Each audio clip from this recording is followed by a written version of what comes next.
Okay, good morning po muli mga kasanay. Sa mapagpahalang araw po muli sa atin ngayon. Bali, ngayon po ay may i-share po ako sa inyo dito sa aming project number 2. So, yung hagdan po, yung kung paano po nagawa, hindi ko na po naipakita yung umpisa, pero tingnan po natin kung baka po masundan nyo. Sa mga, lalo na po sa mga gusto po magpagawa, sana masundan nyo rin po ito. Sa mga bago lang po gumagawa ng itong gate ng hagdan. May mga konti po tayong tips na mabibigay sa inyo ngayong araw. So ayan po mga kasanay, bali itong na to, portion na to, landing po ito. Yan, ito po yung isa pang hagdan pababa. Ayan, wala na po siyang ganito kasi bali handrail na lang po dito sa kabilang side. Paglalagay po ng handrail, wala na po ganitong king post na to. Ayan po.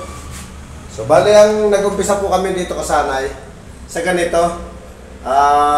Sininsil natin yung part ng na yan. Bukod po dun sa inabang natin, may inabang po tayo dyan ng mga bakal na mga ganito. Nagabang po tayo ng kada steps po, nagabang tayo ng ganyan. Mga scrap natin, inabang natin dyan para pag kailangan po kahit sa step po ay may tulad po nito, ayan, hindi po siya nagamit mga kasanay. So ayun, kasi nasa may-ari naman po yung kung ano yung design na ipapagawa nila, kung saan lalagay ulit ng poste o kaya hindi na maglalagay ng poste, putol na po dito. Ayan, diretso na lang po ito pataas, ganon. So, napili po ng may-ari ng design, may mga ganito. So, kinailangan po natin yung mga inabang natin dito. Tulad po nito, ayan po. Inabang po natin yan. So, matibay po yan. Kahit nag-iisa po yan dyan na nakatayo. So, pinaikutan natin ng welding na ganyan para hindi po gumalaw-galaw yung bakal. Matibay na matibay po yan mga kasanay. Ayan, walang galaw-galaw. So, nag-umpisa po tayo mga kasanay sa ganyan dito po sa puno. Ayan, sa king post. Ayan, nag-layout po tayo ng king post, kabilaan po. Tapos, ang height po niya is, ang gusto ng may-ari ay 900, naka 900 po ito, 900 mm. Pataakyat po yan. Hanggang may isa pang posting gitna, ayun nga po yung pinakita ko sa inyo may abang. Tapos, ayan pa po, sunod. Tumama po lahat yan sa mga inabang natin. Diniskartehan na lang po natin yan para maging matibay. Kasi may abang na po tayo matibay dyan. Tulad po nito, ito. Di pa po naalis ito. Ayan pa po. Kada step po, naglagay tayo para in case na kailanganin, meron po tayo, hindi po tayo magsisisil pa ng pagkalalim-lalim. At hihina po yung ating struktura. Ayan po. Ito po yung, ayan po yung king post sa baba. Ito po yung sumunod. Ito po yung pangalawa. Ayun po yung pinakang dulo. King post na rin po. Yung itong mga member po dito, dalawa rin po yung member niya. So, ayan po mga kasanay. Ang bibigay ko pong tips mga kasanay ay ito po. Ayan. Bakit po ito putol dito? Napaganyan po yung forma. Ito po yung pababa, ayan. Bakit po ito naputol dito? Ayan. Kasi po mga kasanay, kinuha natin yung 900 din dito. Mula dito hanggang doon po sa floor. Ayan. Yan, 900. So pag 900 tayo dito, tapos diniretso natin pa ganyan lang doon sa king post na yon, hindi po pwede kasi magiging mababa lang po dito. Ayan po. Ang baba lang po, hindi niya makukuha yung... Kaya po nagkaroon tayo ng ganito sa kadahilanan po itong floor na to. Ayan po. Pansinin niyo po yung floor. Ang lapad po nung nandito natin. Hindi po siya kasing lapad ng steps. Kung kasing lapad po siya ng step or dito po nailagay dito yung poste niyan at ito pong lapad ng steps na to ay kasing lapad lang nito ang pagtatayuan ng king post dito. Hindi po magiging problema. Hindi po tayo magkakaroon ng isang nakalibil na ganito. Kasi po pag dito po yan tumayo mga kasanay, dito sa kasukat niyang hagdan, dito po yan tatayo. Tama po, steps. Dito po yan tatayo mga kasanay, dito. Dito yung tatayo. So, pag dito siya tumayo, hindi po dito sa bandar rito. Pag dito po yan ay tayo, magkasilapan ng hagdan, pwede po natin yung diretsuhin pag ganyan kasanay. Pwede natin diretsuhin yan. Yan, yung top bar na, yung top natin. Pwede diretso doon sa king post na yon. Ayun. So, pakitaan ko po kayo ng magkasing height mga kasanay. Ayun na po. Pagka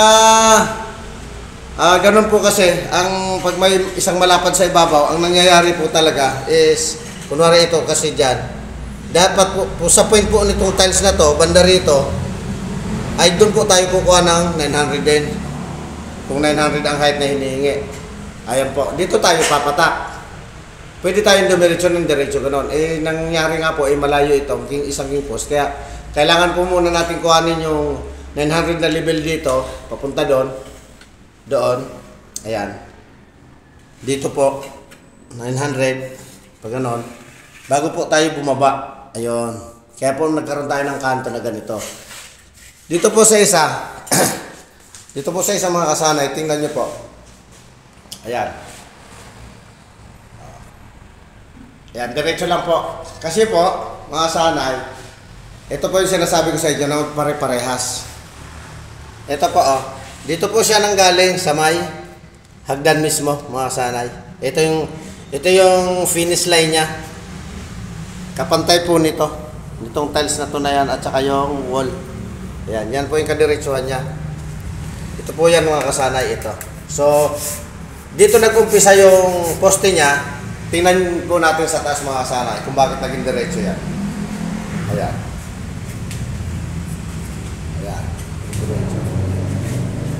Kasi ito rin po yung ending mga kasanay. Ito. Ayan. Ito rin po yung ending. Ito po yung steps natin. Ito yung ating riser. Dito rin po nag-umpisa. Gilid din po ng tiles sa magiging umpisa. Kaya, ang kinalabasan po mga kasanay is straight lang siya. Ito po yung guhit ng 900, magiging finish ng tiles. Ganun din po yon. Sa steps din po, dito sa steps, nandun din po yung 900 niya. So, magka-height po sila.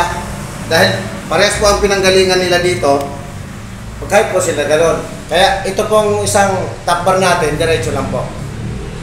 Ayan. Diretso lang po yan mga kasanay hanggang doon. Hindi tulad po nung isa na malayo yung isang poste. Yung isang poste po kasi mga kasanay ay dito nalagay sa labas sa roof deck. Banda rito po ganyang kalayo. So kailangan po natin ng isang nakalibel muna bago bababang ganon. Yun po ang ibig sabihin po nung tips ko sa inyo mga kasanay, sa mga bago-bago lang pong gumagawa, nalilito. Ayan. Ito naman po, straight din po yan. Itong pangatlong railing natin dito. Straight din po yan mga kasanay kasi ito po, nakalayo po ito dito sa huling riser. Nakalayo po ng 25 cm o 250 mm. Ayan po. Nakalayo po siya ng ganyan. Pansinin po natin sa taas. Ayan po. Nakalayo din po siya ng 25 mm sa riser mga kasanay. Ayan. Ayan po, at ayan po yung king post dito sa taas. Ayan. Di ba pa mga sanay? Kaya kung ang parehas ang space ng king post magtatama po, hindi po tayo magkakaroon ng yung may paganito pa.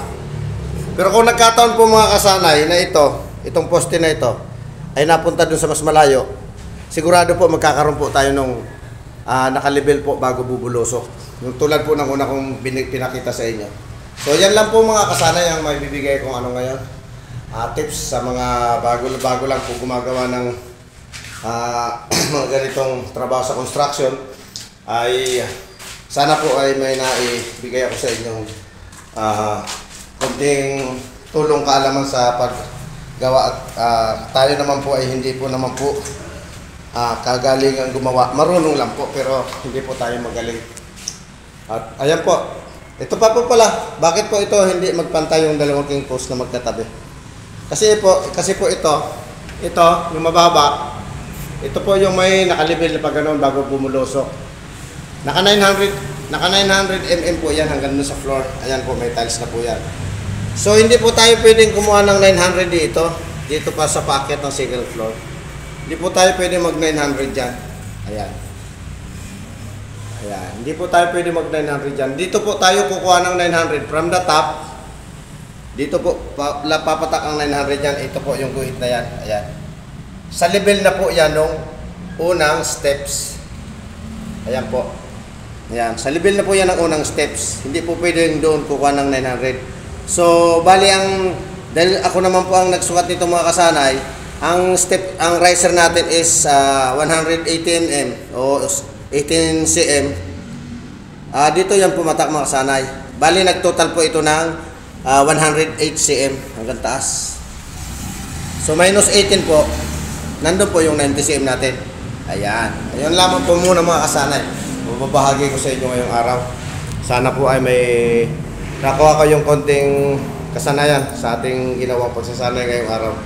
At ako po ay nagpapasalamat sa inyong panonood muli. At sana po ay lagi nyong mapanood itong ating mga